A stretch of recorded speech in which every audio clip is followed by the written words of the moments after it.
Hello, welcome to the Weird Record Club, in which we explore the albums and singles that get neglected elsewhere. The weird, the wonderful, the horrible, the novelty, the horror, the comic, the psychedelic, and all that other good, weird stuff. So, today, here I am sitting with Ozzy the Ripper on my lap. And get his attention. There he is. He's going to be taking chunks out of my hand while I talk.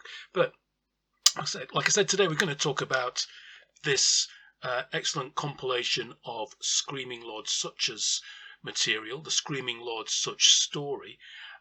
And the reason why this is the one to have is because it captures most of the singles that he released for Joe Meek in the early 1960s.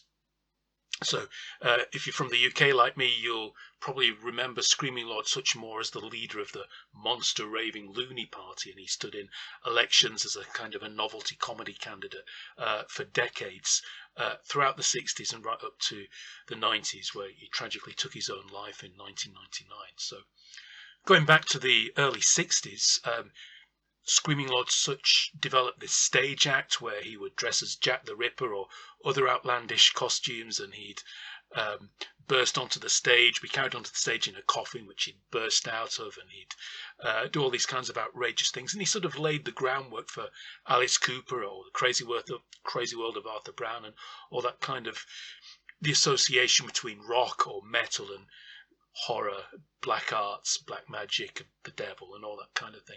So he's very important in that aspect, and he stands out a mile compared to the other acts that were in the charts in 1963, for example. So his backing band, the Savages, featured almost a who's who of various different 1960s luminaries, and he worked also with Ritchie Blackmore, Keith Moon, Jimmy Page, loads of people, members of, as we said, Led Zeppelin and Deep Purple and so on. Nicky Hopkins as well. So they all contributed to his records or his live shows, but he never had a hit, and quite possibly because things like Jack the Ripper, his most famous song, was considered bad taste, and so it ended up being banned. Now, his best work were the singles that he recorded with the legendary independent producer Joe Meek, who you can see above me here, and Jack the Ripper and some of Screaming Lord Sutch's other songs appear on Joe Meek compilations. And Joe Meek was the perfect producer for him because Joe Meek had a similar obsession with horror and blood and death and ghosts and that kind of thing. And Joe Meek was also an expert in producing these outlandish, strange sound effects. So Joe Meek's work stands out as well in that strange, barren world of pre-Beatles pop, the prefab pop era.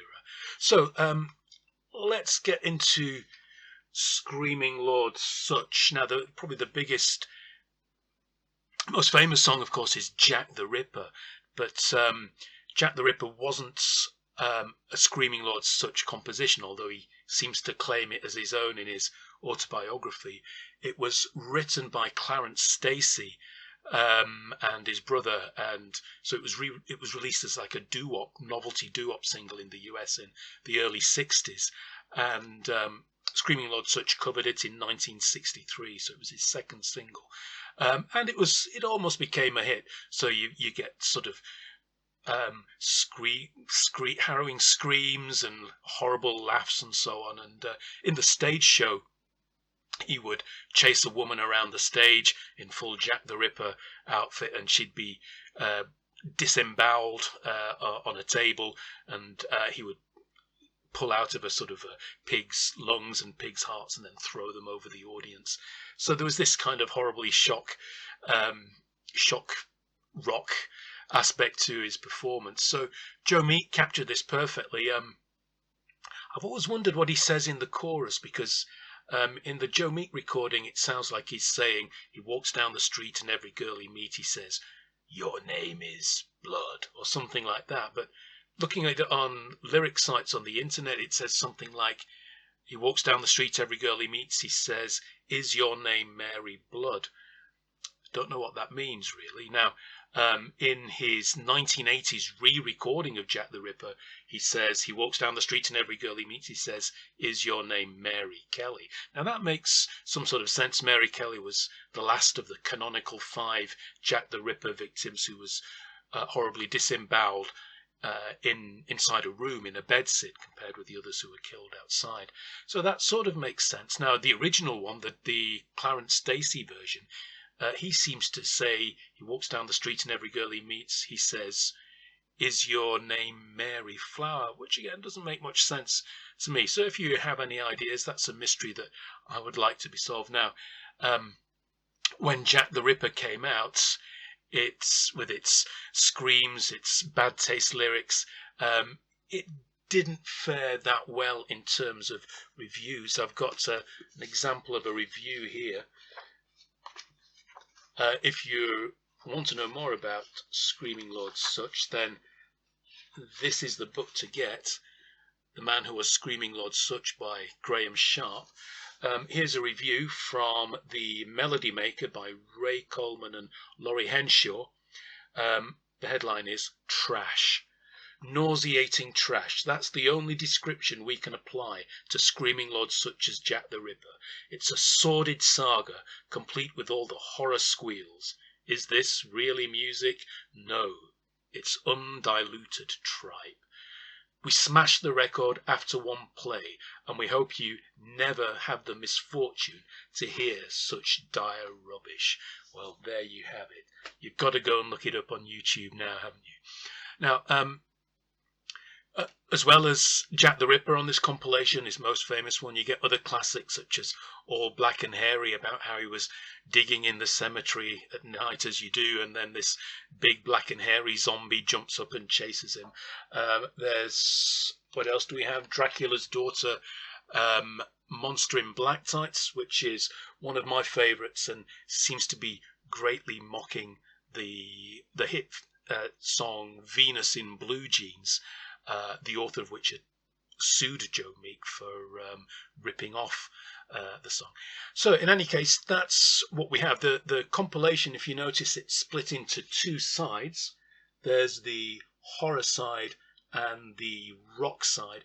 Now, all the good stuff really is on the horror side. That's where you get the classics. The rock side, well, the performance are really strong by the musicians, and some of them have a kind of proto-psychedelic, proto-freak beat feel. So the band were ahead of their time. You know, you compare them to Jerry and the Pacemakers or whatever's in the charts at the time. They stand out a great deal. Now, this is, it's published on Crossbones 777.